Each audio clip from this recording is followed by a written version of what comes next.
is from Biafrans Got Talent.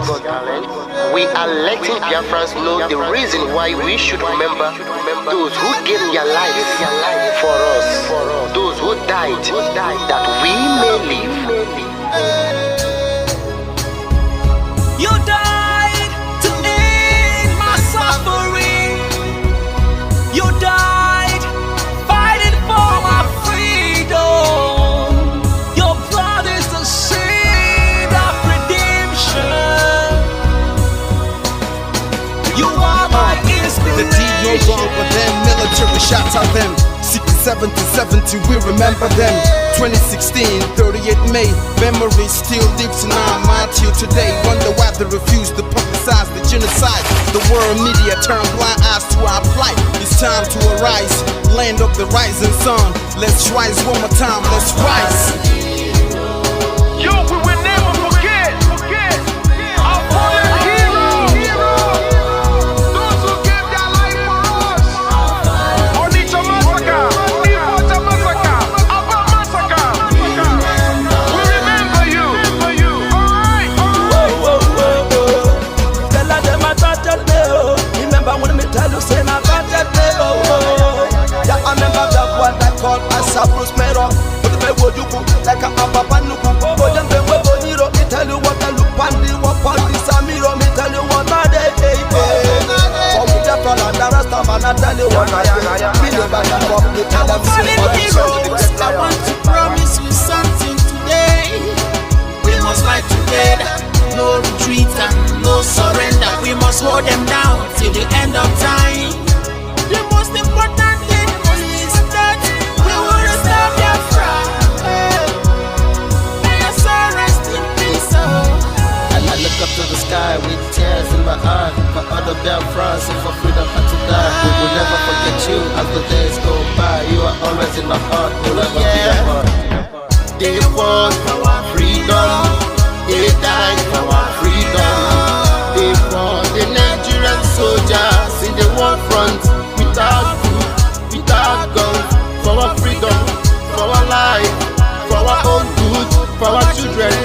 We love them, our heroes, we want them. My heart bleeds when I saw them slain. Where will I be now if not them? They will remain indelible in my heart forever, forever, forever, and ever, and ever, and ever. We serve in your plantation, and the way you paid us back with your bloody starvation. We bled in our history, that the death of my people is a mystery. No going back to get to a victory. I had a voice now call for vengeance. I never get bombed, I'ma blow like a vengeance. Yo, we will never forget our fallen heroes, those who gave their life for us. Onitsha massacre, Ipocha massacre, Aba massacre. We remember you. Alright. Where will I be now if not you? You died at Mali.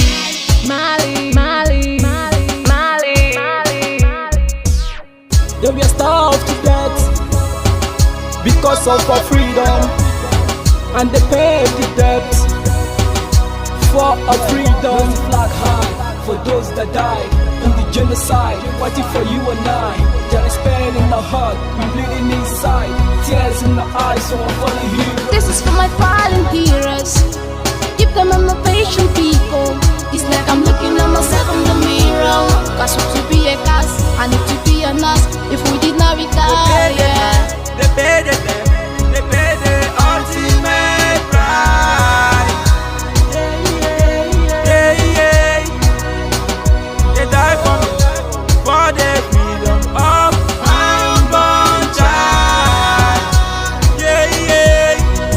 We live for the legacy.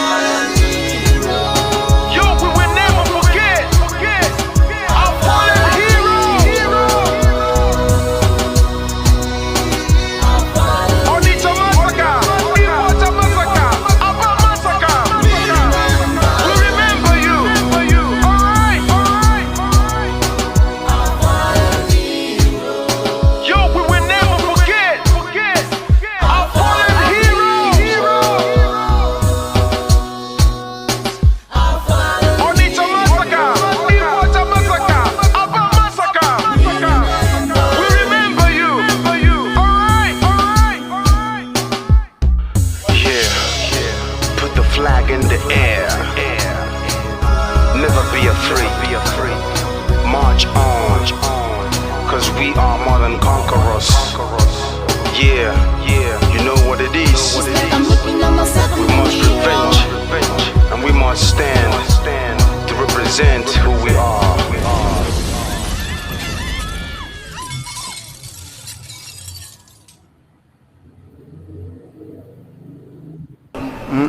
Akara m ihe mbe na-eme mbe si ma achọrọ ofu ukwu ehi ma nke ọzọ mụ achọrọ ehi niile ma ụkwụ ya ma aka ya ma isi ya ma olu ya anyị ga-adọbiri wee pụọ na nke onwe anyị tighata azụ etu anyị nọ tupu ndị ọcha wee bịa ebe a nwa aha obodo ebe a nwe ndị mmadụ n'ime tupu nwa bekee si ebe o si hapụ obodo ya ọ bịa ebe a ọkpọrọ onye nke ọkpọrọ okeke ọkpọrọ okafọ dakata anyị isi ọ sị n'ụbọchị nke taa na anya aha anyị wuzi Naijiria anyị na-aza aha na-enweghị omimi n'ime ya ihe ngwa gị gbasị biko kọwara m ihe Naijiria pụtara enwepụghị kọwara m ọmụa ga-aza aha osimiri ka osimiri ga-aza aha mụnwa n'ihi ihe anyị na-ekwuwu na ebe arụgidere ụlọ a na ọ jọgburu onwe ya ọ dịghị mma Naijiria agaghị emekọtanwu ihe ọzọ ihe ọjọọ emego n'obodo a arụ emego egbugo ndị be anyị aka na-egbukwa anyị ndị Fulani wee chere na mabata be anyị ka na-egbukwa ndị be anyị ruo ụtụtụ echi a na-asị m na ọ ga-adị mma oge ọ na-ekwekwu ka nwee mmekọrịta bụ nke ndị iro kọ nke ndị ụmụnne ha egosighị anyị ọtụtụ mgbe ha kpọrọ anyị asị onye ajụrụ ajụ na-ajụ onwe ya ha jụrụ anyị aja ama njụ onwe anyị agbanyeghị na anyị nwe ngwa ahịa n'ugwu Awụsa agbanyeghị na anyị na-azụ ahịa ebe niile dị iche iche na-eme nke ọma kama onye gara ndụ kpakụ onye ire rie n'ihe ọ Ndụbụisi ka anyị na-ekwu okwu ya ka anyị cheghata azụ ebe a ruo obodo anyị ka o wee maa mma wee karịa obodo ndị ọcha na mma ọhịa anyị na-arịọ nwekwe na ugwu nwee nkwanye ugwu n'ime onwe anyị ọnwa anyị pụọ n'iro a na-etigbu anyị pụọ n'iro ekwu okwu asị abụgịnị ma anyị ji wee ekwu okwu ụmụ ihe ndị a ka anyị sị na anaghị anabatakwa ya ọzọ. Akụkọ a kọrọ anyị bụ na ọkụkọ na ewu agaghị nzukọ ụmụ anụmanụ a na-emezi mgbe ọbụla a chọrọ ịchụ aja ejiri ọkụkọ maọbụ nwụchụ aja mgbe ọbụla a chọrọ ime ka Naijiria dị n'otu enwe ha na-eto esi mgbe kpam akpụrụ ndị Igbo ọ pụtara na anyị bụ ọkụkọ maọbụ ka ọ pụtara na anyị agaghị nzukọ mere ya bụ ihe eji eme anyị bụ ndị Igbo ụdị na ọbara ndị Igbo ahụ kpafu n'obodo Naijiria karịa ọ bụ site na akpọmasị ihe na-eme anyị dịka ihe mere ndị ji oge mgbe gara aga etu ọkụka mba niile dị iche iche ji kpọọ ụmụ Izrel asị a na-egbu ha a na-egbu ha a na-egbu ha afọ niile aka na-egbu ha o wee ruo oge ugbu anyị asị na ogbugbu a na-egbu anyị na ọ dịghị anyị mma ọ ka mma na onwe ihe ekegbuo anyị wu nwere onwe njem a nke anyị na-aga kama na anyị etete n'ụtụtụ asị na onwe onye gburu ebe a onwe ha na-ekwu okwu o doo na onye onwe onye n'aka ụkọchukwu n'ugwu Awụsa ebepụ isi ọnwụghị ofu ugboro ọnwụghị ugboro abụọ ọnwụghị ugboro atọ ọnwụghị ugboro anọ ọ bụ ruo ole mgbe ka a ga-egbugide anyị wee rue anyị asị mba na anyị ga-aga ka anyị nwee ike wee nwere onwe anyị ọ ka mma na anyị nwụrụ ebe anyị na-azọ nwere onwe tụbụ na anyị nọ n'ụlọ etu a mmadụ ibe mabata n'ime ụlọ mbịa bupụ m isi a sị na achọghị ụdị nka ọ bụghị anyị maka a ga-eji wee chụọ àjà ọzọ.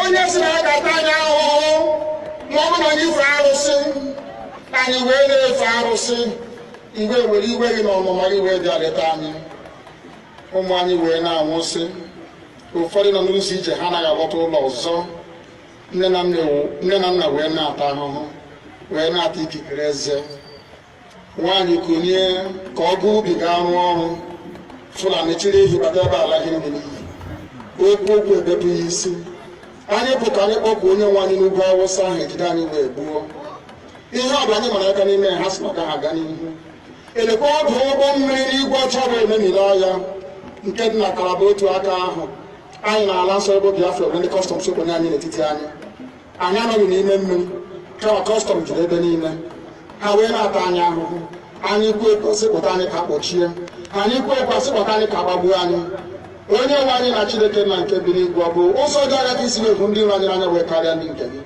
akwa anyị bụ ụmụ Chineke akwa ọba aha anyị ka anyị na-aza akwa ọba anyị nwe na-aza ike Chukwu akwa ọba anyị nwe na-aza amara Chineke akwa ọba anyị nwe na-aza Chisom akwa ọba anyị nwe na-aza Chizọba nna nke dị nsọ onye ime eluigwe dịka otu onye iro dị na anyị bụ ụmụ gị bịa ka iwe zọpụta anyị bịa ka iwe napụta anyị n'aka ọjọọ ihe bịa ka iwe lụọrọ anyị ọgụ bịa ka iwe dịtụ ozu ọ bụ ọkọwa mgbe mmiri na Goliath Chineke nna nke igwe ruo emebi na fero sikwa otu a mee ka fero ka ọ guzo n'ihu ụmụ ndị anyị ga-ebi ka o wee taa akọkọ igiri ọtọ ọsọ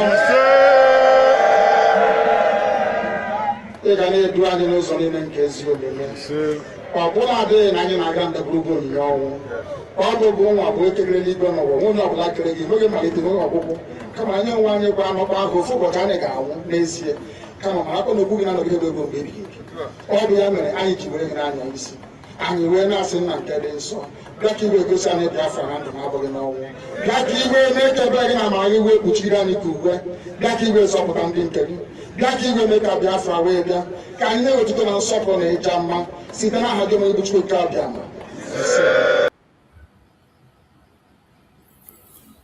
Welcome. Thank you for joining us on this very evening program. I appreciate everyone that has connected to this program wherever you are connecting from. Please kindly like and share to other platforms. Share to family and friends, share to your neighbor, share to everyone that is close to you out there. Don't keep the message to yourself. Make sure you invite somebody to join us on this very episode. Remember, today is that day that we have chosen, the Monday sit at home. And as we speak, the sit at home today, as always, was a very, very successful one. The Biafrans have continued to air their opinion. Monday is a day that will demand the unconditional release of Mazi Nnamdi Kanu. Monday is a day that will tell the world that Nigeria has lost legitimacy in Biafra territory. Monday is a day we demand the release of all Biafran political prisoners, including our Prime Minister Mazi Simon Ekpa. They have tried everything they can to stop us. But the will of the people must stand. Soludo have continued to attack Biafrans live, left, and center. With all the terrorizing of the Biafrans of Soludo, with all his maneuver and manipulation, the Biafra continues to stand strong. The more they try to stop the sit at home, the more the people obey it. The most important, my most joy is that this sit at home is a confirmation and vindication for our Prime Minister, Mazi Simon Ekpa, who is coming to court on the 5th of August. And I want every one of you who have seen the link for the support of the court, go and join that very support for Mazi Nnamdi Kanu's court case. Go in there and make your contribution to support the case of Mazi Nnamdi Kanu, because you know now he has an international lawyer, and that international lawyer needs the support of the Biafran people that need money to make him work. The international lawyer who is going to be there to pursue the case of Mazi Simon Ekpa in international grounds, speak with the external forces, the United Nations, the UN, European Union, and the External Affairs Minister of Finland, to make sure that they do not take away the rights of Mazi Simon Ekpa. Just as it was explained, the lawyer will not sit in the court to defend Mazi Simon Ekpa in Finland, but he's going to do some extra work outside to make sure that the right of Mazi Simon Ekpa is upheld. Remember, in the first instance, they refused to admit all the evidence against Nigerian government. The prosecutor refused to admit it for a reason, but not to them. So we cannot fold our hand again and watch them do the same thing in an appeal court. That is why an international lawyer is needed to put pressure and watch closely to what they are going to do on the appeal court. It is very important. So Biafran people, this sit at home is a vindication for our Prime Minister, Mazi Simon Ekpa, and he will continue to be vindicated. They have accused him of different kinds of things, accused him of so many kinds of atrocities, but I bet you, the more they continue to push their propaganda, the more the Biafrans see the reason that they have to sit at home. And the whole world is watching. The whole world is watching. with what is happening, with what transpired in this situation, with the fact that the Biafran people have refused, they have refused to stop. They have refused to stop. Even when Mazen Nandekano have sent the information and say stop, the Biafran people say no, it is our duty to free you. The pain of leaving Mazen Nandekano in Sokoto is deep in every Biafran's heart, and the Biafran people are showing that pain. The pain of leaving Mazen Nandekano in Sokoto, the pain of convicting Mazen Nandekano without an existing law, the kidnap of Mazen Nandekano and the lies against the Biafran people has made us to stand strong. There is nothing you can do to stop the Biafran people from sitting at home. Nothing. No human being will stop it. Only Mazen Nandekano can call off the sit at home, and he will call it off from outside, not from inside. Mazen Nandekano will call the sit at home off with a live speech from him. With a live speech, he will make speech live from his father's house. Except that sit at home will never stop. Soludo can take all the military and put it in Anambra State. Soludo can attack everybody he wants to attack. Soludo can take over the entire Anambra State. He will fail. And as we speak, there is protest going on in Anambra against Soludo. Today, he locks another shop today. I think the spare parts section. He locked the spare parts. This is in Newi. He shut down another market today. That is how he will shut down the entire Anambra State. Soludo, we are looking to you that you will shut down the entire Anambra State, because Anambra people will never stop the sit at home. They will not stop because they know this is a matter of life and death. We have nobody representing us in the Zoological Republic. Nobody, no representation anywhere, not in the East, not in the West, nobody, not in the Assembly, not in the Senate, no governor, no politician is representing the Biafran people anywhere in Nigeria. The only representation we have is this sit at home. This is the only voice we have, sit at home. And they are trying everything they can to take that voice away from us. They are fighting us so hard, fighting every now and again to take away the only single thing we have. And you think we will fold our hands and allow them to succeed? They will never succeed. They will never, ever succeed. Wherever you are watching this program, I want you to like the program and share it, and also send it to people who think that the sit at home is not going on. The sit at home will continue. People are still sitting at home on their own, by themselves. Nobody is forcing them. Today is Monday. Look at how scanty the road is. With all the threats from Soludo, with all the attack from Soludo, people are still not coming out. That shows that the people know what they want.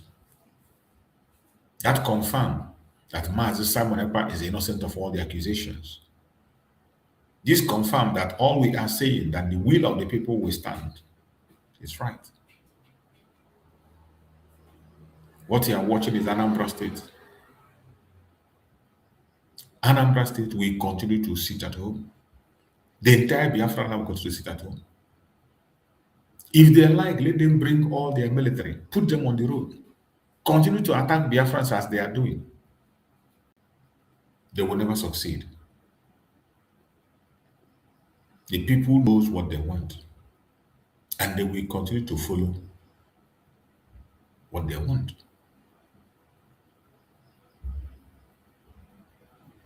If you like, put your propaganda. If you like, put your blackmail. If you like, show your different kinds of fake gathering of people. We will debunk you. And the international community is watching. When they put their satellite on a Monday, look at how empty road is in Onitsha. On a Monday that you know is the beginning of the business day that is rowdy. In a normal day, you can't walk with foot. You have hold up with foot walking in this area. On a normal day, you will have hold up with your leg, let alone being in a vehicle. If they go there and film this place you are filming, go and film it tomorrow. You will not even have any space. You will not see the tag. All you see everywhere is blocked. But because the Biafran people know what they want to, they are coming out, doing what they had to do. Because they know what they want. They continue to sit at home, even with the force, all the force that Soludo is putting in, all the attack from Soludo, the Biafran people are still doing the needful. And Soludo cannot understand that. He cannot bear it. Now he is attacking the Biafran people. He is attacking our people. He is sending his terrorists to attack people, blackmailing people, shutting down markets. And I bet you he should prepare to shut down the entire Anambra state. Soludo, get ready to shut down Anambra state. You have not started. All the propaganda and blackmail you are pushing against our people will fail. And at the end of the day, you will be disgraced. Soludo will be completely disgraced. He will be disgraced. He will be completely disgraced. As we speak, a protest is going against Soludo. And we are going to make sure we try and capture that protest against Soludo. The Biafran people are protesting. Protesting against the tyrannic government of Soludo, sponsored by the criminal terrorist country called Nigeria. The governors are working with them to hold their people captive. They want to subject us to different kinds of criminality. They are doing different kinds of violence against Biafran people. A violent government, and they will be the one to accuse us of violence. Meanwhile, they are the author of violence. Soludo have introduced violence in different forms. Even when we refuse to respond, Soludo will force everybody to engage in violence. That is why he's using different kinds of techniques, attacking and locking markets. When people are following their heart, people who have been denied their rights decide to activate their rights, and Soludo come against them, begin to attack innocent people. And I bet you it will never be well with him, no matter how he tries. Today, he locked up some other shops today. So many other shops were locked today. And we are going to try to get the videos up so that you will see what is happening in the Zoological Republic, Anambra to be precise today. It is a shame. It is a big, big shame. And the Biafrans are not backing down. They are already protesting to expose the evil of Soludo. The Biafrans are already protesting to expose it, and it will be definitely exposed. It will definitely be exposed.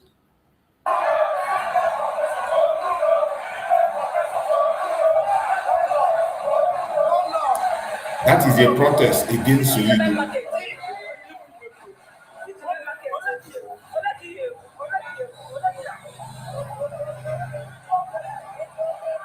That is protest against Seibo today.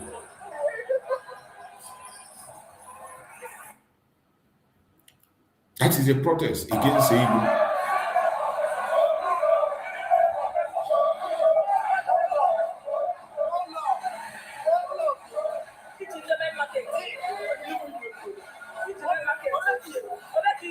Today, 23rd.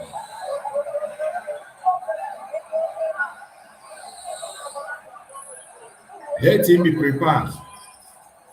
Tell Soludo to prepare. he should prepare to take the life of the entire people in the market. He should get prepared because Biafrans know what they want and they are not backing down. It does not matter how long it takes. It does not matter their propaganda and their blackmail. It doesn't matter what they feel or what they want to do. The Biafran people will never back down. Biafrans will never back down. The people have made their choice. And the choice of the people must be respected. The choice of the people must be respected. Instead of that, Soludo is going ahead, locking shops where innocent traders are trading. And they think that will make him free. That will not make him free. I want us to hear this.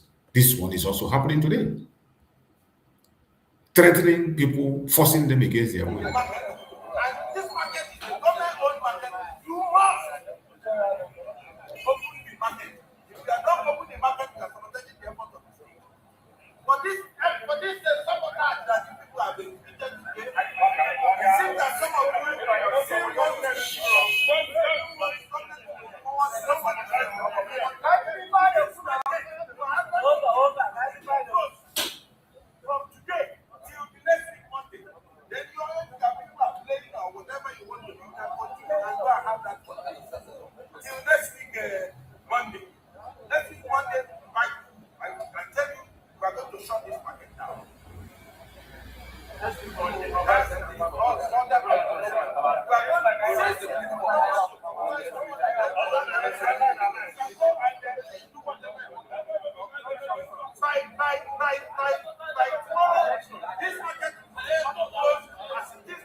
You can imagine the criminals that are working with Soludo.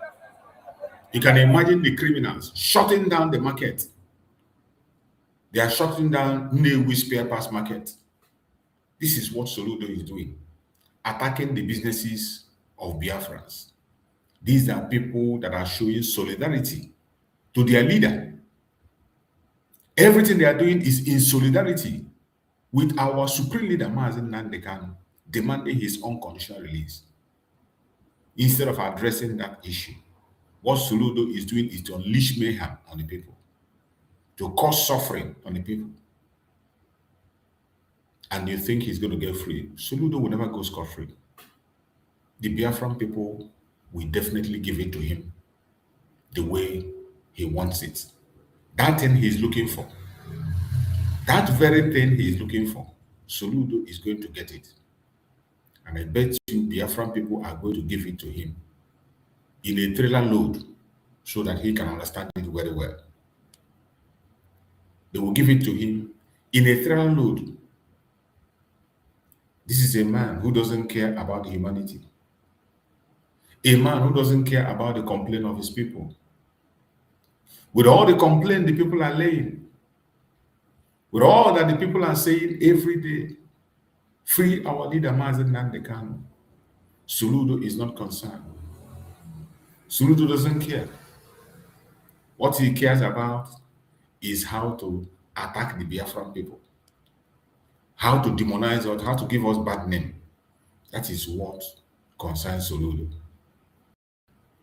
This is the idiot he sent and threatened the market people.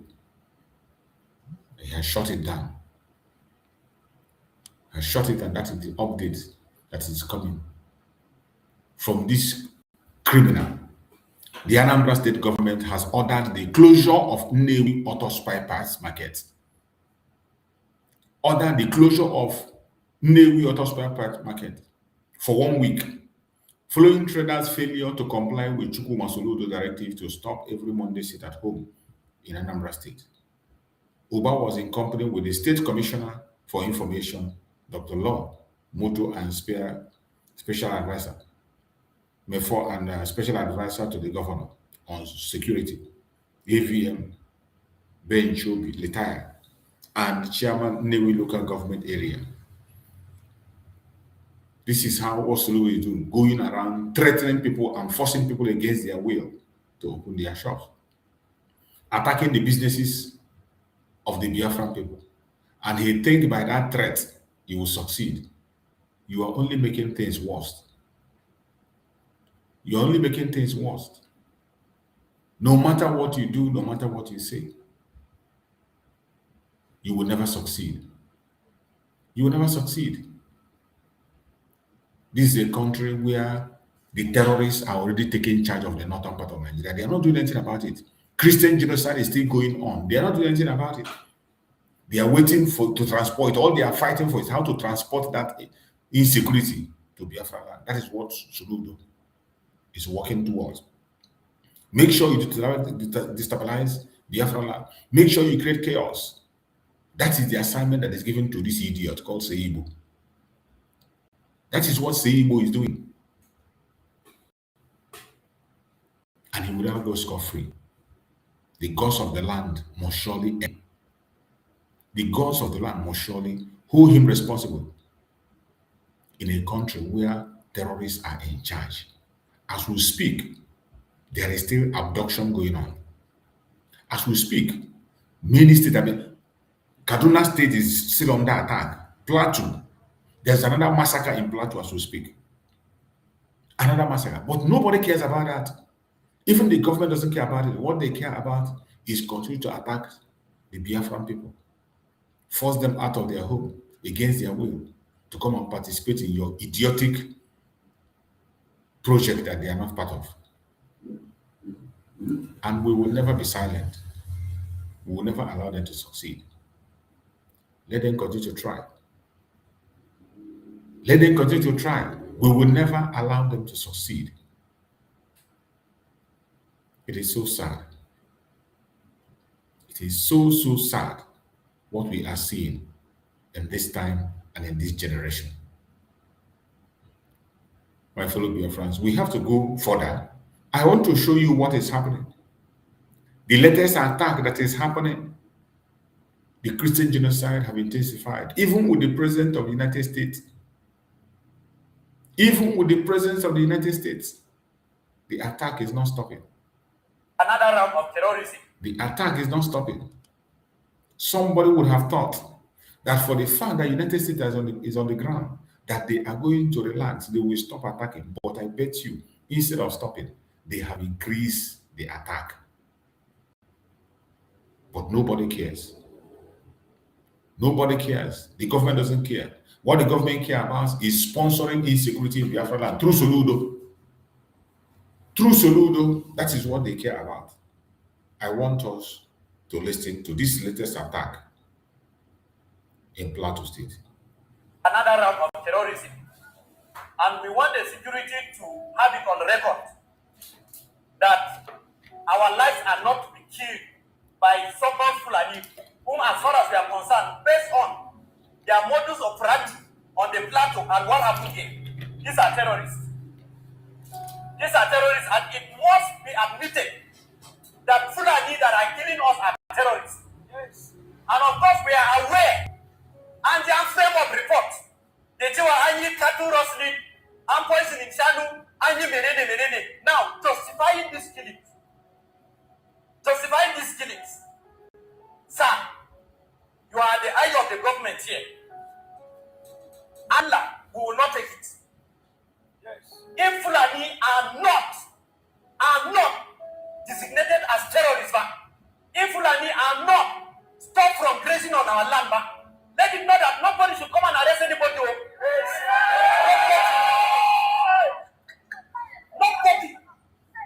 Nobody should come and arrest anybody.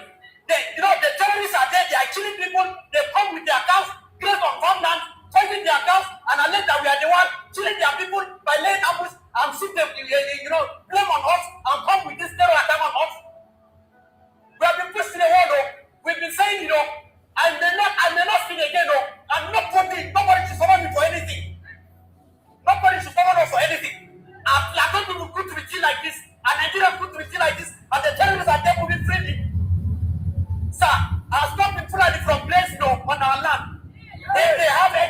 belonging to them, they should go and place them. Our land is not for any crazy. And I wish SJ said, so that they should know this is our what. We are not fighting with anybody. We are law-abiding citizens. We are not fighting with any household, with anybody. But we stand to defend our land. We stand to defend our life. And our heritage is not to be shared with the Fulanis. Sharakansu are good for them. They own their cows. We own our land. If Fulani wants to acquire land, he should follow the lawful means. Not to come and hijack land by force, and then he's living there, and then from there he's not adapt. We are aware that terrorists have been brought in. We are aware that bandits have been brought in. That is being led by yellow. And then nobody is doing anything. All who will come and see that they thought they should remove all these barricades. Let the world know. Let there be something on these people that have been killed. I will appeal one thing. These people have already planned their propaganda. As of yesterday, we got it on the credible authority that Fulani are saying that list of Mutani who killed them at what point. People were killing their homes. Let us know that where have the Fulani ever been killing his home? Even those land that were grabbed by an act of terrorism.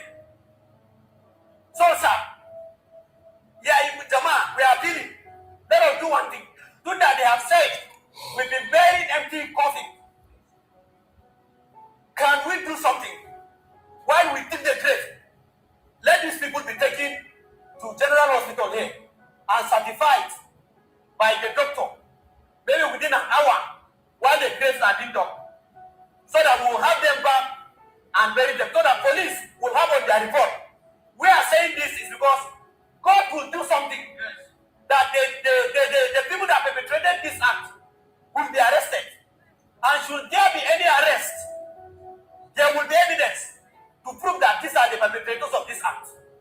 But sir, please, sir, wallahi, Fulani should stop grazing on our land. There is no agreement between Mutani and the Fulani come and graze on our land. We don't have that symbiotic relationship. Sir, I'm still repeating this. We cannot guarantee safety and peace on the plateau if Fulani continue grazing on our land. And nobody should be arrested for anything, under whatever guise they don't have poison in shadow. They have poison in shadow, does that justify this act? They have poison in shadow, who did the poisoning? Is it our people or the Fulani? We are aware that Fulani, anytime they have already planned attack on our people, they will skim it. They will go and poison their cows. They will start killing their own. And unless possibly they will go and kill people that are not in support of what they are doing. And then they will shift the blame on us. Fulani, Kuntibashi. Fulani, Suntibashi. Let it be known. Suntibashi. That is just it. And sir, I'm proscribing Mieti Allah. Because Mieti Allah has become like the mouthpiece of these individuals. Going to give any kind of report without allowing the security to verify it. Let Mieti Allah on the plateau be proscribed. Let them also be enlisted as terrorist organization. Because I want to believe that they are the ones, encouraging some of these things. Otherwise, something had happened. You went on air and alleged that you're militia, and we don't have militia, and any Fulani settlement never been attacked. So we kill Akashemu simply because they have the propaganda machine and they have the backing of some political office holders. But they are on. Tokuji, Jama, Wallahi, if you don't invest on us, if you don't invest on our well-being, don't come for us for anything. Yes. If you don't invest in us for our well-being, don't come for anything. We cannot continue to be killed like this. There you are. This even Mama so.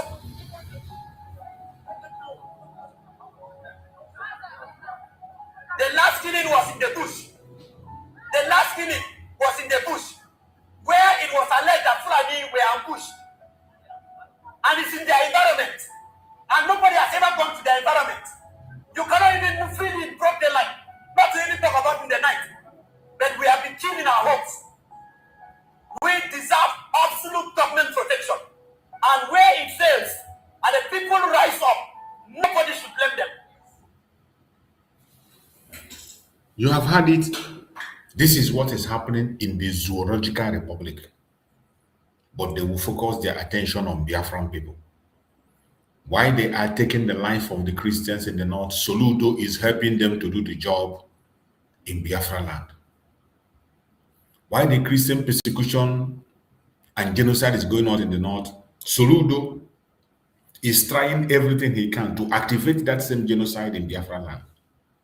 But I bet him he will never succeed, because the God of Biafra will smack him. He will never succeed. No matter how he tried, he will never succeed. We are not Nigerians, and we will never be. It does not matter how they try to paint it or say it. We are not the Zoological Republic, Nigeria, and we will never be. Whatever they try to manipulate and do, we are not part of them, and we will never be. The Biafran people know where they belong. We know whom we are. And we cannot allow ourselves to be abused and used by the Zoological Republic called Nigeria. Enough is enough. We have made so much sacrifice.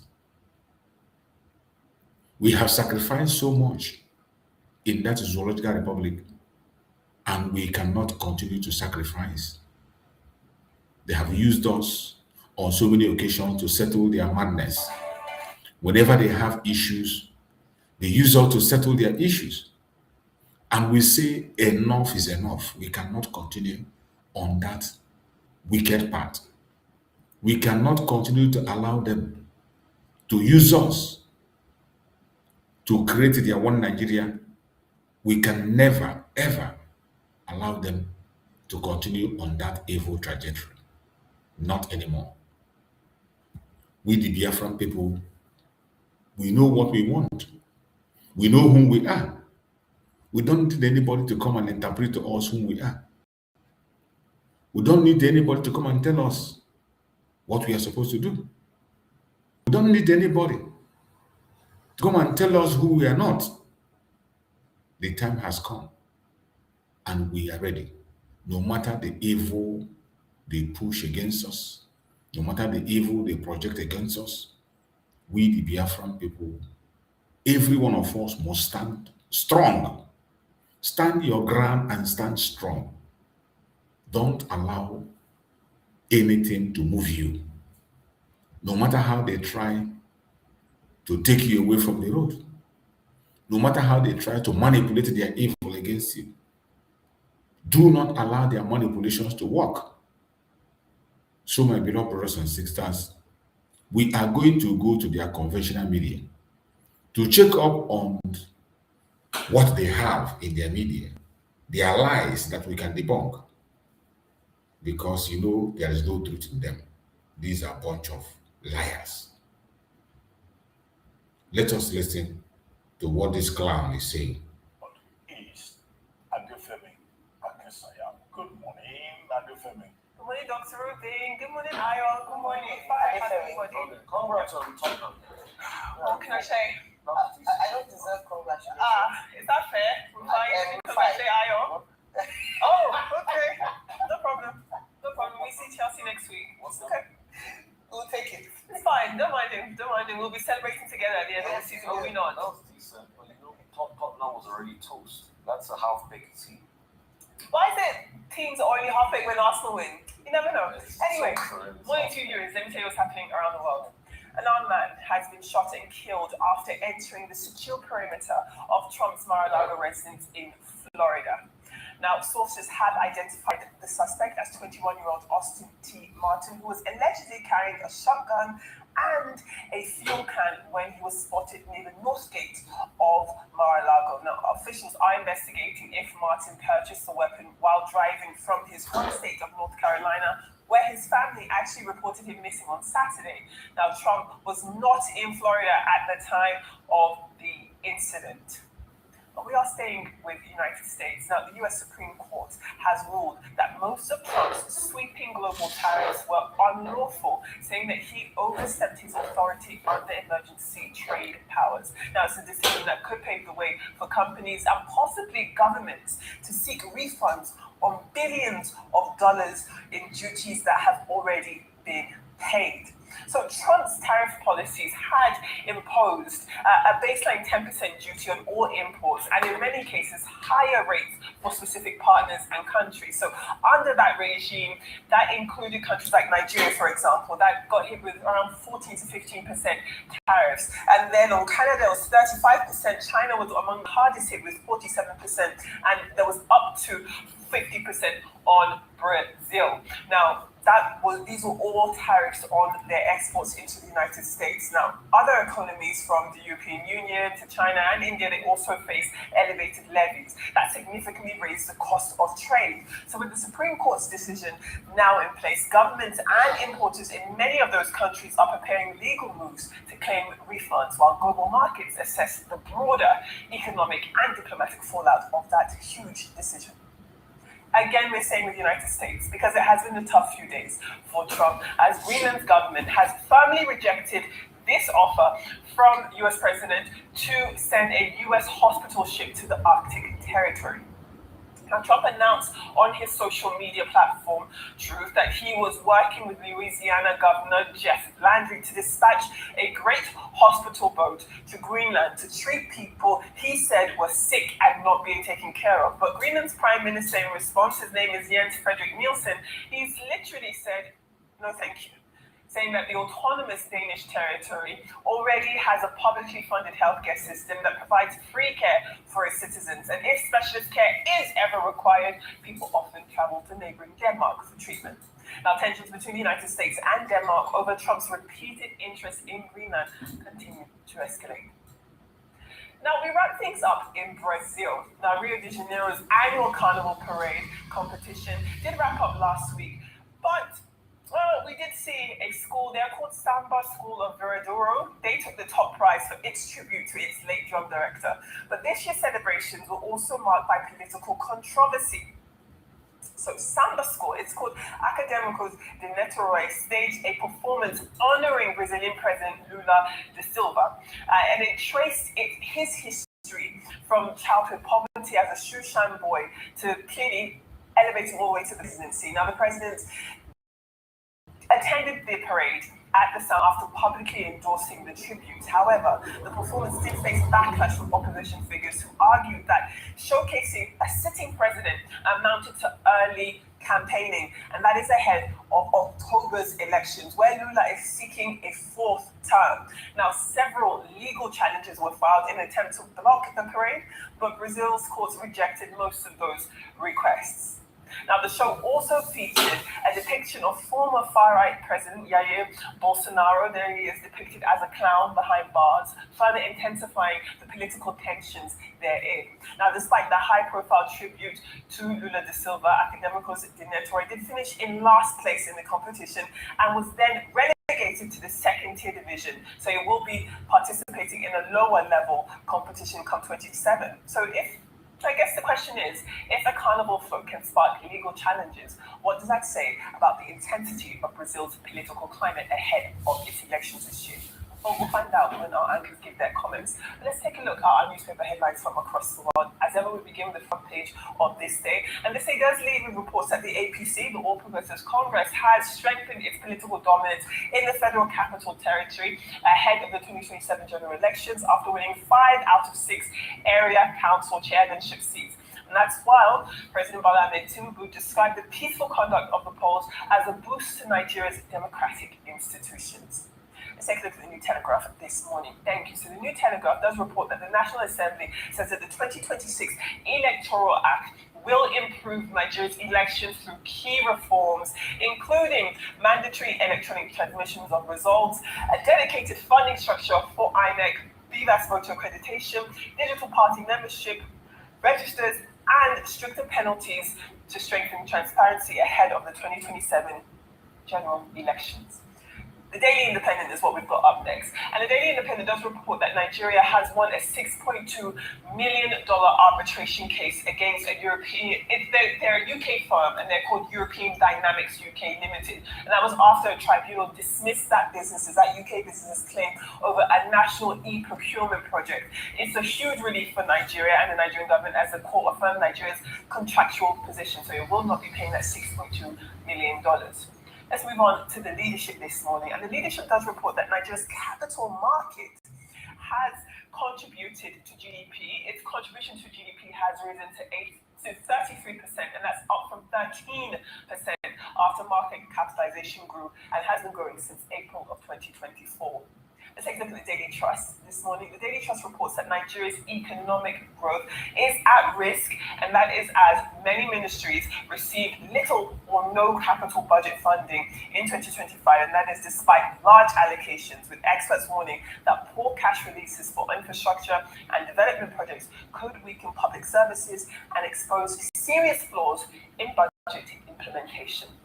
Let's take a look at the Punch. We have the Punch up next. And essentially what they are looking at is the oil sector. So it is reporting that oil sector agencies, including the Nigerian National Petroleum Company Limited, the NNPCL, and the Nigerian Upstream Petroleum Regulatory Commission have raised concerns over President Tinubu's recent directive ordering oil and gas revenues to be paid directly into the Federation account. And they are warning that it could create funding challenges and unsettle investors, despite government claims that the policy will improve transparency and fiscal discipline. Let's take a look at The Guardian, because we are wrapping up things on this 6-month shea butter export ban. And essentially the Guardian is reporting that the uncertainty is surrounding the future of this Nigeria's shea nut export market, as a 6-month export ban is coming to its end, with government officials divided over whether to extend the policy to boost local processing or to relax it in order to restore trade. We'll see what they decide. Let's move on to our UK papers. We've got the UK version of The Guardian.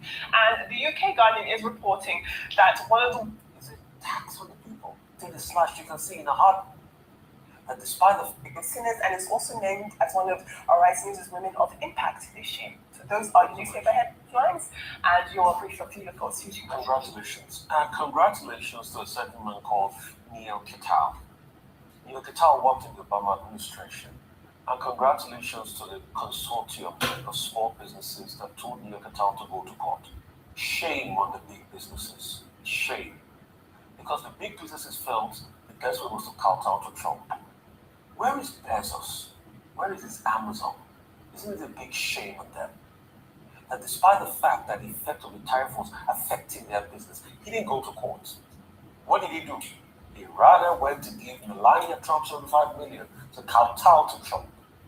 But they took Neil Kittal and the consortium of small business, and he went to court and they challenged his illegality.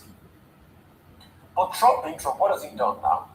He's going to invoke the 1977 law, where you can have, if you want to do balance of trade, you can have a moratorium of 150 days and you can still put a tariff forward to still get something out of it. But everything is slashed. You can see in a heartbeat what he did to Brazil because of Jair Bolsonaro, because of politics. It's been slashed. It's been slashed. So all of the things he did illegally has now been slashed. And if you have followed that proceedings, Justice Sonia Sotomayor kept on repeating, a tariff is a tax on the people. And that's it. And I'm happy that some of these appointees, the likes of the Gossage of this world, the likes of everybody, Colin Barrett, they allowed common sense prevail. I read the dissenting judgment by Brett Kavanaugh. I mean, what we expect of Brett Kavanaugh. But they allowed common sense prevail, and you can't keep doing this to America. So his so-called tool in his toolbox of I'll slam you with tariff, I'll put some tariff on you, it's all gone. The power's all gone.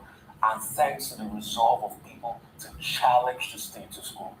So the true hero here, for me, is Neil Kittal, and took on that, the consultant of small businesses, and it's been shattered. That's the way to face bullies and dictators. You face them fire for fire. I just hope that people that sulk up to bullies here in our own part of the world, people that sulk up to election riggers, I just hope they get to learn. All right, okay, so the Brazilian story. The schools, like you identified, I could prove, is a community-based non-profit organization. National Electoral Commission conducted elections in the 6 FCT area councils as well as by-elections in Biafra East Constituency 2 and Canal Constituency 2 in River State, and the Kano Municipal and Mugongo constituencies in Kano State. The African Democratic Congress, ADCE, on Saturday condemned the Minister of the Federal Capital Territory, Nyesom Wike, for visiting polling units in Abuja during the area council elections, describing his actions as direct interference and a potential source of voter intimidation. In a statement signed by the party's National Publicity Secretary, Bolaji Abdullahi, the ADC said Wike's tour, which followed a curfew imposed on potential voters, represents direct interference in the election. The African Democratic Congress states Abdullahi strongly condemns the movement of the Minister of the Federal Capital Territory, Nyesom Wike, around various polling units in Abuja under the guise of monitoring. Meanwhile, Minister of the Federal Capital Territory, Nyesom Wike, has said he did not impose a curfew across the FCT ahead of the Saturday's area council's elections on his own, but acted only with the approval of President Bola Ahmed Tinubu. Wike, former governor and a key federal official, was speaking after visiting several polling stations, including Gaki, Karu, Kashi, Wasa, Akpo, and Keti, as part of his oversight of the polls. In his remarks, he pushed back against criticisms from the FCT's representative at the National Assembly, Senator Iriti Kingibe, who had condemned the movement restrictions as undemocratic. Joining us on Political Brief to discuss these stories is Arise Director of News and Politics Editor, Sumna Sambo. Good morning, Sumna Sambo, and thank you for joining us. Well, very quickly, I don't need to offer any summary. The thing speaks for itself. Your take on the elections in Abuja and the by-elections in Kano and also in River State. We've been discussing this subject all morning, but it would be nice to get your own perspective. Yes. Thank you so much, Dr. Abati. Good morning, Rufai. Good morning, Ayo. And it's so good to have all of you and our viewers join us. Now, let's take a look. I want to look at this from different perspectives, from very complex perspectives. Let's start from the voter turnout. It will interest you and our viewers to actually know that there's an improvement in the turnout of elections in the last FCT election that happened on Saturday. If you look back from now till 2013, in 2013, for example, we had a voter turnout of about 15%. Of about 16.37%. That's the highest since 2013 that we've ever had. Because going into 2016, going into 2019, into 2022, and now 2026, the voter turnout for elections in the FCT area councils have always been poor. For example, in that of 2022, it was 9.4% turnout of registered voters.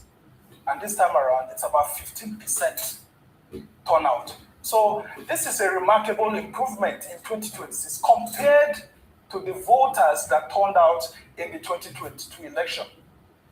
Now let's go to the results that have often come out from these elections. From 2013, in 2013, the PDP won 5 of the 6 area councils, and the All Nigeria People's Party, the ANPP then, which is now defunct, won 1 of the area council, and which was Gwagwalada. And then you will now go on to 2016. In 2016, the APC would then go ahead and win 5 of the area councils, being the new governing party in power at the federal level, and then lost 1, which was Gwagwalada Area Council. And that was lost to Abga. Now, you then go on to 2019, and in 2019, we had a sort of situation that led to the APC winning 4 and losing 6. And then take a look at what then happened ahead. In 2022, these political parties would then go ahead and share 3-3. So the APC won 3, the PDP won 3. And then, of course, you come to 2026, we are seeing the results, where what happened in 2026 is like the exact replica of what happened in 2013. So in 2013, PDP won 5 and lost 1 to the ANPP, and it was Gwagwalada Area Council. And now in 2026, the APC has won 5 and it's lost 1 this time around. Gwagwalada Area Council still, but to the PDP. Now, I'm giving these perspectives so that our viewers will know that the voting patterns in the FCT have always been pretty different. Some of the voters that we have here, especially in Gwagwalada Area Council, have always been very, very sophisticated voters. Take a look at Gwagwalada Area Council, for example. Why did the APC come second there? The APC came second there because they fielded someone who's not an indigenous person in the FCT, someone from Kano State. And party members had told the party that it was going to pay dearly for bringing someone from outside to actually feature. And that person that was brought in with the influence of the former APC national chairman, Abdullahi Ganduje, whom many people do not know that actually served in the FCT administration, sometimes in the 90s. And now, take a look at what happened in Gwagwalada and now replicate it to what happened at the Abuja Municipal Area Council, which is where all attention is with the African Democratic Congress, the ADC. Now, the same thing that happened in the Gwagwalada Area Council is what happened here, that the ADC, will then go ahead and field someone who is not an indigenous person and someone who is having a vice chairperson who is not an indigenous person. And then it was more of like a Christian ticket. So that may, in one way or the other, have angered people to have voted the way they did in their voting pattern. Now, take a critical look at the presidential election results too that have also come out from the AFCT since 2011. In 2011, Goodluck Jonathan won election in the FCT. In 2015, Goodluck Jonathan won election in the FCT, but Buhari lost, though Buhari won nationally. In 2019, Buhari would then go ahead and still lose the FCT to Atiku Abubakar. And at the 2023 general election, the FCT voters would then cast their vote to a third political party, that's the Labour Party, ditching the PDP, ditching the APC. Now, you would have seen that there's a pattern of voting here. And then at the National Assembly elections, PDP won in 2015, 2011, 2019. But in 2023, these voters in the FCT decided to go with the Labour Party, just like they did in the presidential election. The same thing for the House of Representatives seats. And these two people are non-indigenous people. That is Senator Ereti Kingibe of the Labour Party, who is now of the ADC. And then Honorable Chinedu Joshua Obika of the Labour Party, who is now of the APC.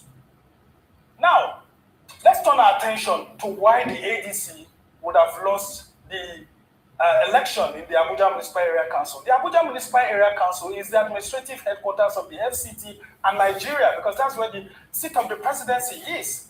Now, the FCT, having this area, the AMAC, as a cosmopolitan area, still has villages that are attached to it.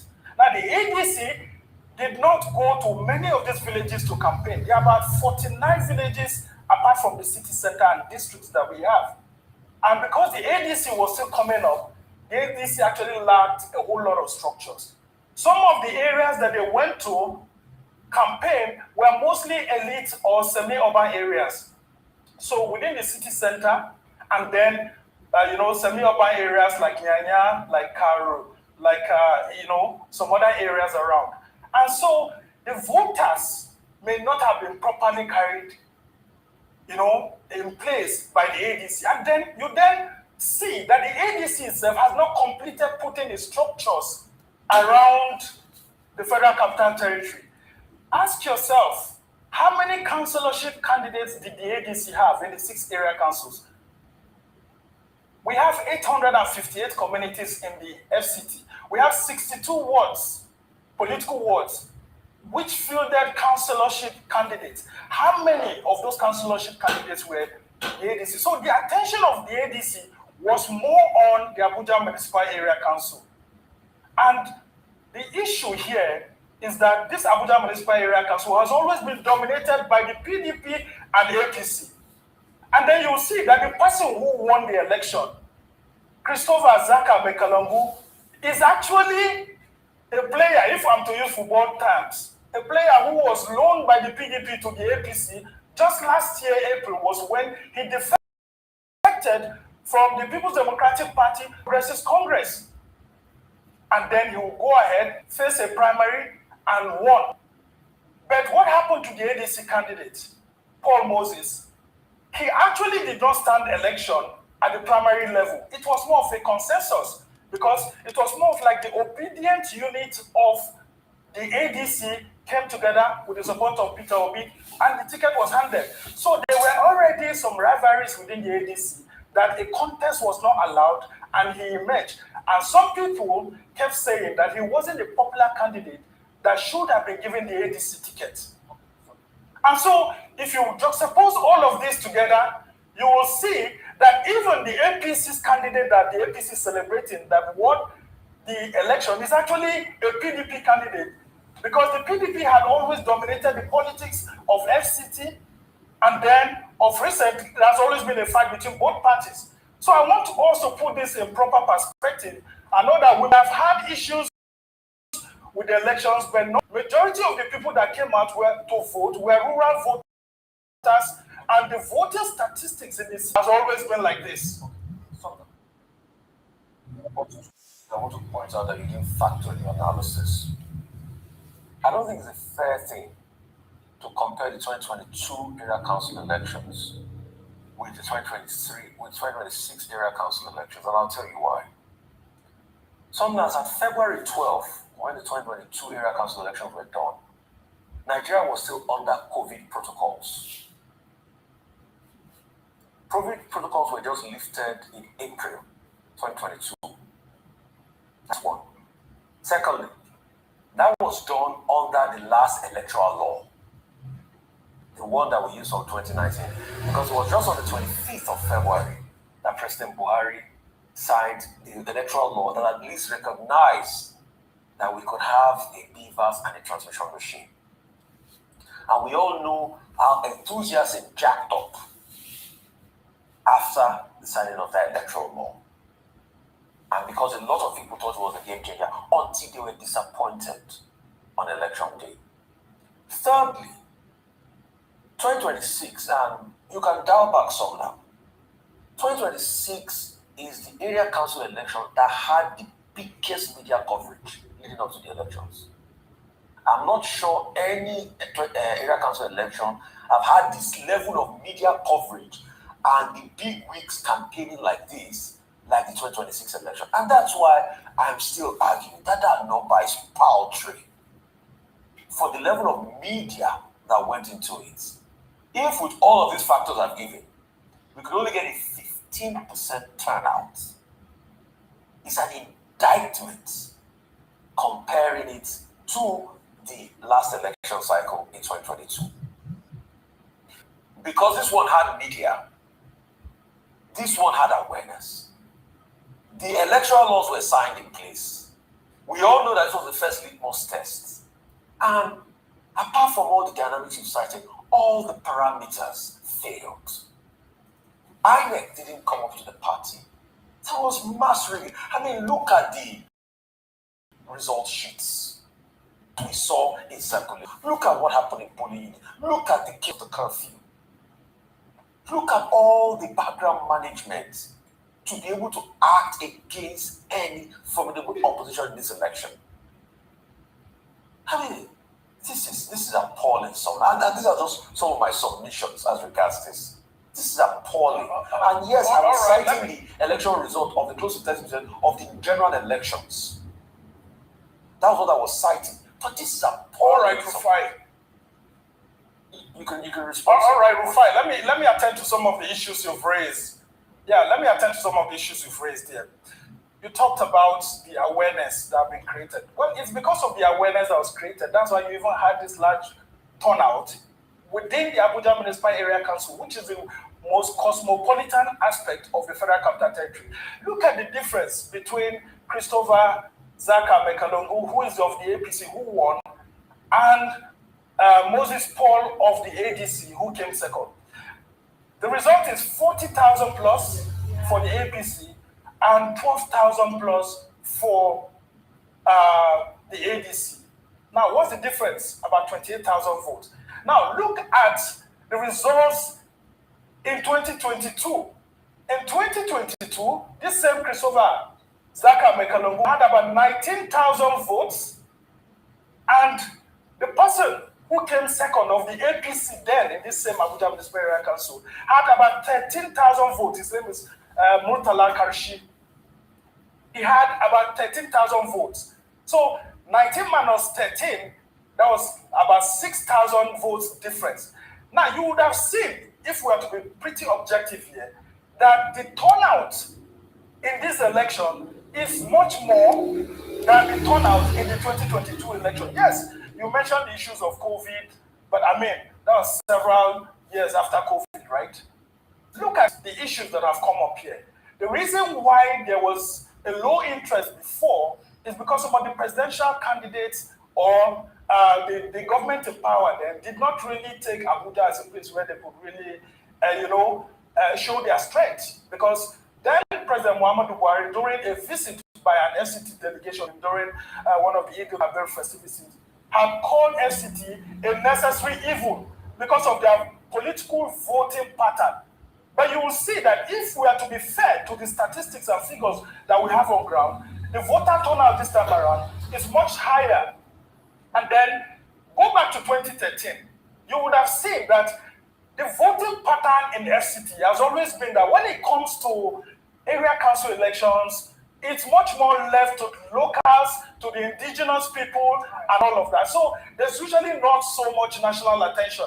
But in reality, this time around, the national attention brought a whole lot of people within the hinterlands and so on.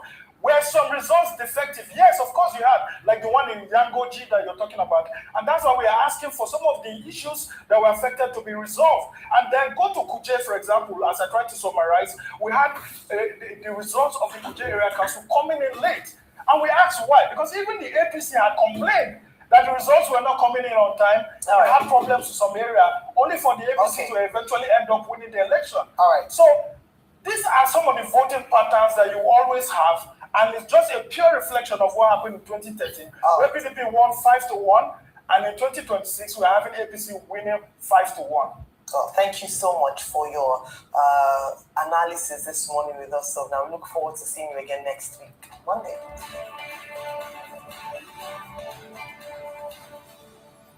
This is their criminality. They always display their madness and criminality at all times. That is what our enemies prefer. Each and every person who benefits from the nation of Nigeria. The enemy of Nigerians, usually distractors, use religion, use ethnicity, use politics, partisanship, role, same competition, actually same growth, and multi-TI. Yes, I would love to tear apart the enemy because Nigeria that has helped all of us post. But I don't want to tear my country apart. I want to tear down the evil system that permits the evil that has overtaken my country. I don't want to tear the family apart because it's the system. What combines together the family? It's not a coat of many colors, yes, but it becomes a coat only because the family was stitched together. It wasn't batik. It's not batik, it's not tie and dye.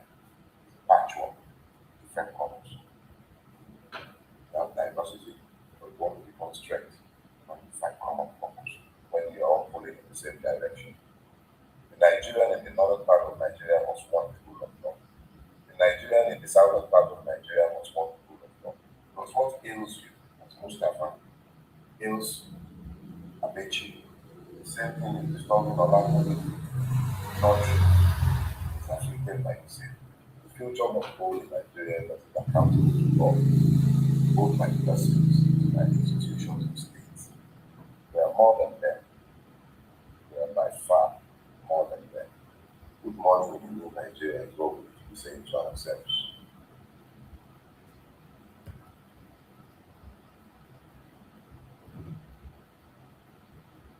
I don't think the British really wanted Nigeria to be a very successful country.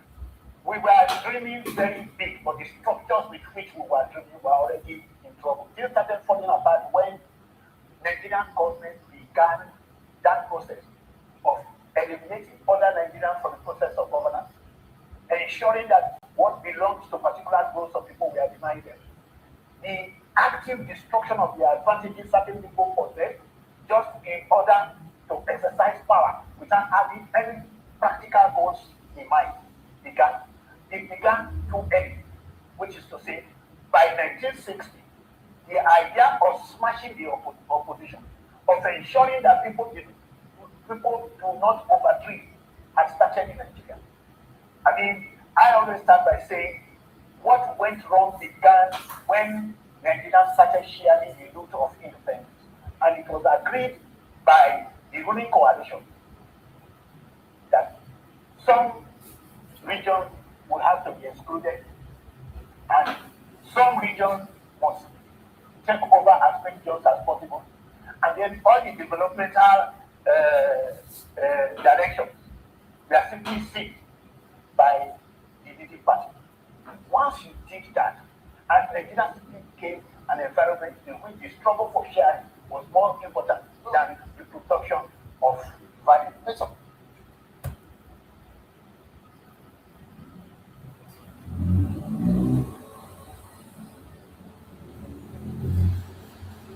Quite a lot of those were killed during the July program. And I myself, I'm not an evil man, but I was to be killed also, and I just managed to escape. And a few of the officers escaped, but very many were killed. Those that were killed came from what was then Eastern Nigeria. For instance, Major Rock is not an evil man, but he was killed. He was killed in Kaduna. Major Kanan was killed in Lagos, and he is not an evil man. And several others like that. I'm trying to say that the people, the officers killed, came not just from one tribe, but from the eastern Nigeria as it then was. So there you are. It was lucky for this.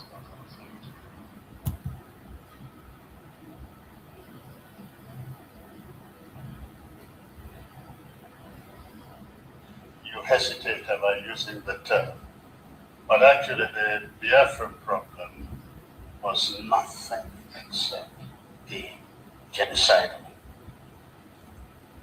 There was no distinction. The mere fact that you were an Easterner in those days labeled you fate only for one thing: death, and death at the hands of the Nigerian authorities. The Igbos and their associates were killed in practically every village in northern Nigeria. They were killed in many places in western Nigeria, Lagos, even on Kata Bridge, the very center of Lagos. People were looked at and thought, oh, this looked an Igbo, and killed. The very first army officer killed in Lagos, actually, during that time was from Calabar, was killed on the bridge, and so on. Igbos were being hunted out and killed. The Igbos that remained in Lagos after the war began were herded together and detained without any trial or anything. No question of any legal rights. Till today, property of Igbos are still sequestered in various areas of Nigeria, and they have not been released, not all of them. was the original owners. We're quite certain. In fact, the only reason it is not called or not accepted as genocidal is because of the Cold War. At that time, anything ethnic based was almost like an insult to humanity. And ethnicity became a term of abuse in politics, that's all. If it were today, certainly, what happened in Nigeria is much, much worse than what you have seen of Rwanda, not to talk about Eastern Europe.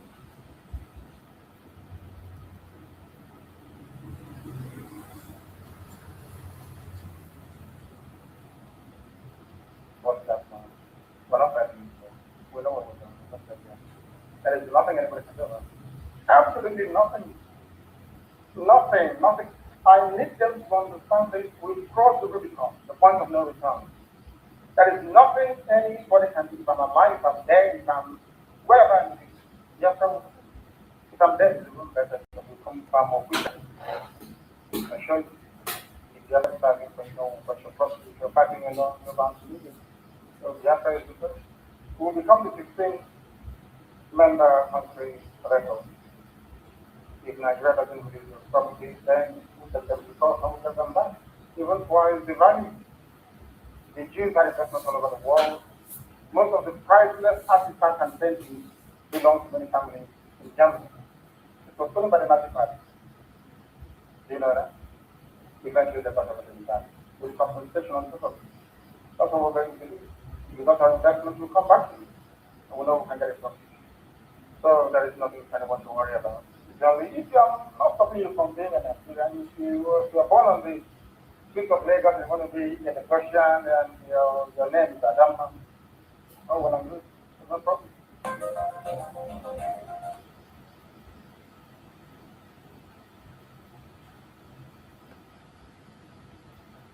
If you do not believe in what we are doing, then better get out. We're not going to stop. God knows we can never stop until Biafra is restored. We are peace-loving people. We abhor death and killing of another soul. It's in our nature, that's how we are. And because of that, they have been coming and killing us all these years. We've kept quiet. They've been killing and killing and killing quiet. We have a case at the ICC. We have a case at Africa Union. We have a case of, what else again? Pending before the UN in New York. We've been to Geneva to tender our case. Before UN, till today, nothing. In fact, the more we complain to them, the more they come to abduct and rape our children, the more they come to kill us, the more they want to take over our land and our forests. And who told them that's going to be possible in our time? In a time, in a movement that I lead, you think can come into our land and take it over? Oh dear. That means you don't know who we are.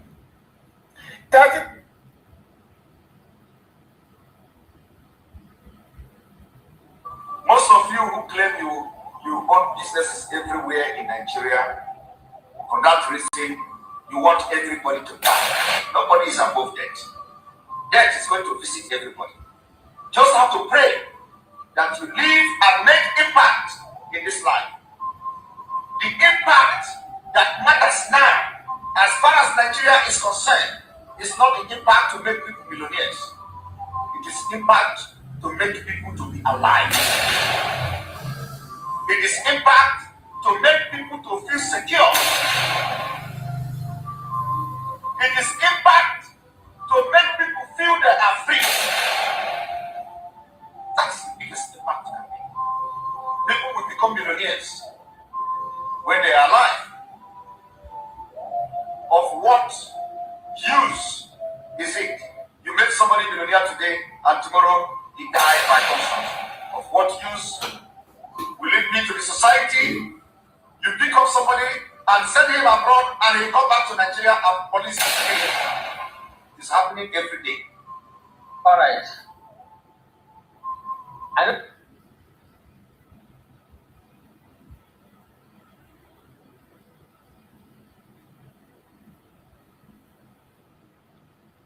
My fellow Biafrans that are watching wherever you're watching from, What I gave you was just a brief of the situation and some of the informations that our leaders have left for us. This is to show you that we are not backing down. No matter what they do, no matter what they say, we are not backing down. We are going to be in this battle until we win it. Don't you ever back down. No matter the propaganda, no matter the blackmail, do not back down. I bet you our freedom is very close and we are going to win no matter what happens. I appreciate every one of you that have joined us on this program. Thank you so much for being part of the program. And by this grace of Chukwuka, I'm going to see you again tomorrow. Join us in our morning program when we will have time to speak more about important issues that bothers us. Join us in our morning program. We are going to speak about so many important issues that bothers us. Wherever you are, always remember that we have the responsibility to carry the Biafran quest to the highest level. Don't you ever give up. The battle is tough. That I know. Anybody that tells you that it's an easy task, that person is lying to you.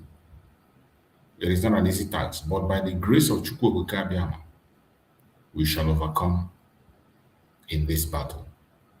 Because this is something that has to do with our life, our future. It is something that concerns every one of us. It is not something we must play with. This is something that concerns us, and we must pay attention to every single information that is coming. It is for our own good. It is for our future. It is for our life. And as long as we continue to do the needful, Chukwuka will continue to guide us, protect us, and lead us to victory. My fellow Biafrans that are watching, I urge you in the name of Chukwuka never to give up, no matter how hard it is, no matter how difficult it is. Don't give up. Continue to stand your ground. If you know the contribution you have to make, please continue to make that contribution. More especially as we know we are facing the issue of our Prime Minister's fundraising for his court. The fundraising for the court of our Prime Minister is coming up. Please try and be there. No matter how little, try and be there. Master Samuel himself have made a request personally that every one of us should try also and be in Finland at August 5th when his case will come up. So people should buy their ticket on time so that it will be easier for every one of us to be there and give him the support that he needs. I appreciate every one of you that patiently join us on this program and hope to see you tomorrow morning. May Chukwuka guide and protect all of you. May Chukwuka guide and protect our Prime Minister, Mazi Simon Ekpa. May Chukwuka guide and protect our school, Mazi Nandekan. Thank you so much for being part of this program. See you tomorrow morning. Like and share. Click the notification bell so that you will join us tomorrow morning. We'll start early and we end together.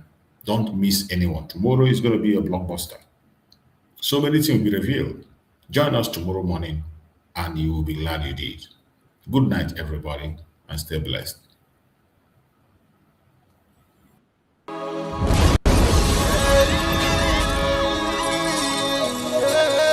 This is from Biafrans Got Talent.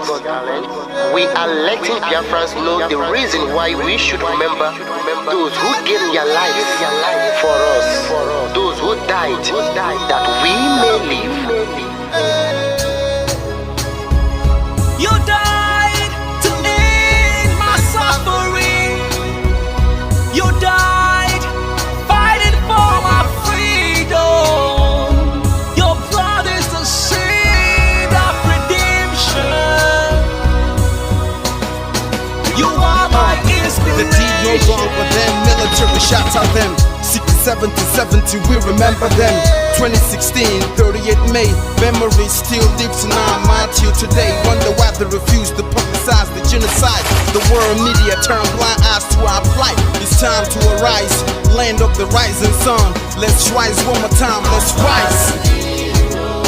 Yo, we will never forget our fallen heroes.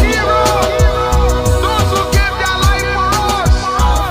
Onitsha massacre, Iwata massacre, Aba massacre. We remember you. Alright.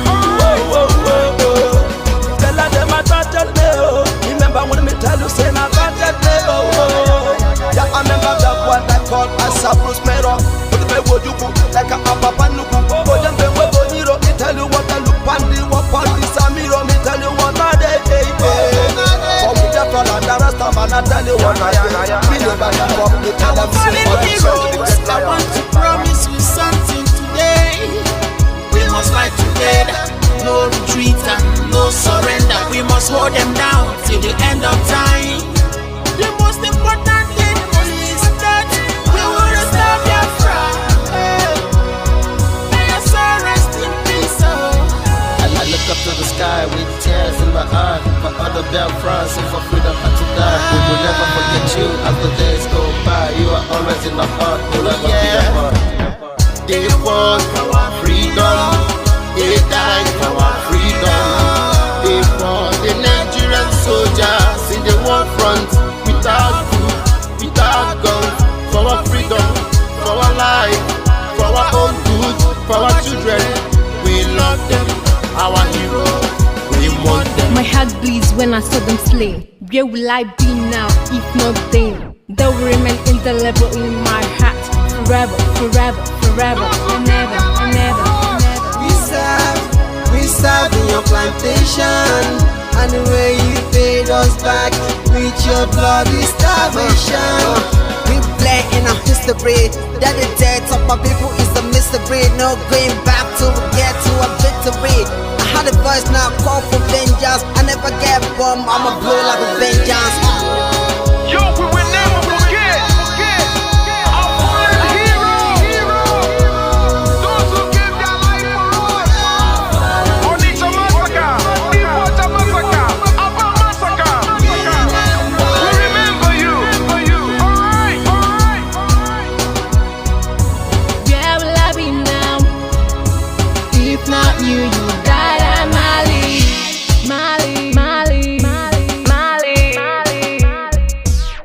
They were starved to death because of our freedom, and they paid the debt for our freedom. Flag high for those that died in the genocide, fighting for you and I. There is pain in the heart, we bleeding inside, tears in the eyes, so I'm falling here. This is for my fallen heroes. Keep them on the patient people. It's like I'm looking at myself in the mirror. Cause to be a cast, I need to be a nurse. If we did not retire, They pay the ultimate price. They die for me, for the freedom of my unborn child. We live for the legacy. Yo, we will never forget our fallen heroes. Onitsha massacre, Iwata massacre, Aba massacre. We remember you. Alright. Yo, we will never forget our fallen heroes. Onitsha massacre, Iwata massacre, Aba massacre. We remember you. Alright. Yeah, put the flag in the air. Never be afraid. March on, cause we are more than conquerors. Yeah,